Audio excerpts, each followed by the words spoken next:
Good evening, everybody. Welcome back to day 2 of the online lessons. A couple of announcements. First of all, one thing that I want you to be aware of is that there's only going to be one video tonight. We're going to talk about abolition and abolitionists, kind of give you some background on those ideas, and then there will be a quiz over that. And second of all, there will be a test posted online during the day on Friday that will go all the way through to Saturday. So make sure that you have time on Friday in order to take the test at school if you don't have a computer at home. If you do have a computer at home, feel free to take it Friday evening, Saturday during the day.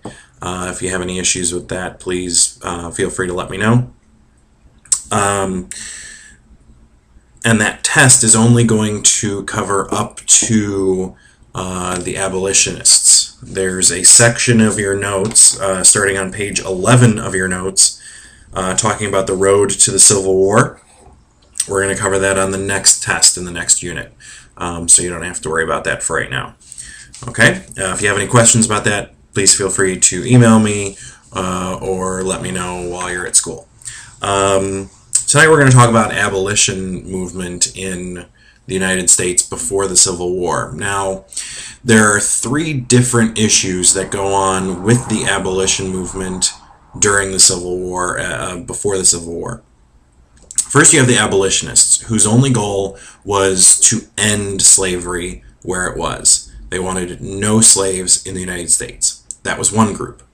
The second group were a group of people who wanted to stop the spread of slavery and let the slavery issue just die on its own. It was believed that if slavery couldn't spread into new territories, then eventually slavery would just die on its own and we wouldn't have to worry about it anymore. There was a third group who wanted to recolonize Africa. They wanted to take freed slaves and they wanted to send those freed slaves back to Africa. They didn't want to have any Africans, any African Americans, any freed slaves, any former slaves to continue to live in the United States. And so you have those 3 different groups. You have abolitionists who just wanted to end slavery. You have people who wanted to stop the spread of slavery. And then you had a third group who wanted to send freed blacks and slaves back to Africa. And so in your notes, it talks about those 3 different groups, and so it's important that you cover those. One of the more famous groups dealing with this issue was the American Colonization Society, and that was supported by many Northerners and Southerners who were afraid that freed slaves would just create a whole bunch of problems here in the United States. And so it wasn't enough for them to end slavery. They wanted to send the slaves back. This movement does gain a lot of momentum when in 1822, a group from the American Colonization Society forms the nation of Liberia on the west coast of Africa. And they sent 15,000 freed slaves, purchased slaves, and free blacks back to Africa to set up their own society in Liberia. And even today, the nation of Liberia has close ties with the United States because the nation was actually formed by former slaves. It didn't go very well, and the slaves really didn't like this idea because you have to remember that by this point, no slaves or very few slaves were actually born in Africa and then brought over. So they were returning to a place that they had never been. They were going back to a situation that they didn't know how to live in. They were used to living in America with its climate. They were used to farming land, and they didn't have that opportunity in Liberia. So you want to make sure that you pay special attention to that as well. Now we do have a group of abolitionists that the notes talk about in this area. The first one is William Lloyd Garrison, and he was known for publishing a newspaper called The Liberator, and he published that newspaper out of Boston in starting in 1831. Now he was probably the biggest name among the abolitionists. his newspaper was widely read throughout the North by people who believed in the cause of ending slavery. And William Lloyd Garrison's idea for ending slavery was actually to have the North separate itself from the South. He wanted the North to leave the Union and become its own nation and just let the South do whatever they were going to do. A lot of people criticized him because it really wasn't a solution to slavery. It wasn't freeing the slaves, which they believed was a moral issue. It was just getting them into a different country. And so those people would still be in bondage there in whatever new nation the South would form. And so he's criticized for not really offering a solution, just trying to get out of the problem. Sojourner Truth is a name that you might have heard. Sojourner Truth was a very famous former slave. She was a freed woman. She lived in New York, and she was big in both the abolition movement and the women's rights movement. And so we often talk about Sojourner Truth even after the Civil War, working towards more rights for women. An interesting guy that you probably haven't heard of, though, is Elijah Lovejoy. He published a very strong newspaper in Illinois that promoted the abolition of slavery.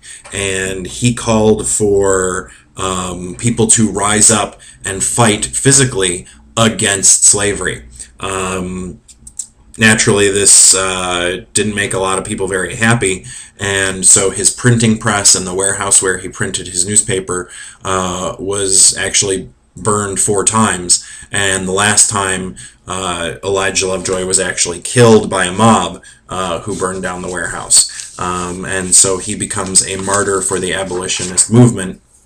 And in your notes, you see a very tall monument there. That is the Elijah Lovejoy monument in Illinois.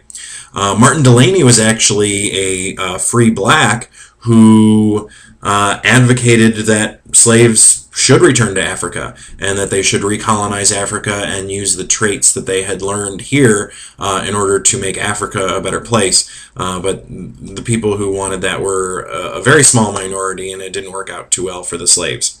And lastly, we have Frederick Douglass. Now, you probably heard of Frederick Douglass because he published a book, The Narrative of the Life of Frederick Douglass. It was kind of an autobiography of his. He was somebody who actually escaped. He was a former slave who wasn't freed, but he escaped from captivity when he was about 21 years old and made his way to the North.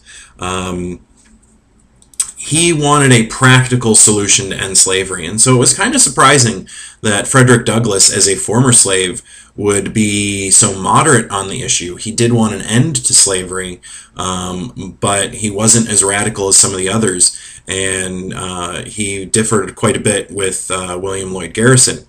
Frederick Douglass backed what was known as the Liberty Party in 1840, and we already saw that the Liberty Party in the election of 1844 didn't do very well. Now, all of these abolitionists, also take note that Frederick Douglass also published his own newspaper called the North Star, and he was actually very close with Abraham Lincoln. But most abolitionists would eventually come around by the end of the 1840s and into the 1850s that the only way to end slavery, and since it was such a large moral issue, was you had to go to war in order to end slavery. And so many abolitionists begin to advocate for the Civil War as a means to end slavery. They didn't originally want war, but they felt that if the South was unwilling to listen, then it was going to have to resort to war. So make sure you have a good grasp on the abolitionists mentioned in your notes. Make sure you are able to tell the difference between the 3 different attitudes towards ending slavery. And we will have one more video tomorrow night on Wednesday and another quiz. On Thursday, we're going to review, and then starting Friday, we will have the test. So make sure you cover what you need to cover, and we'll see you tomorrow.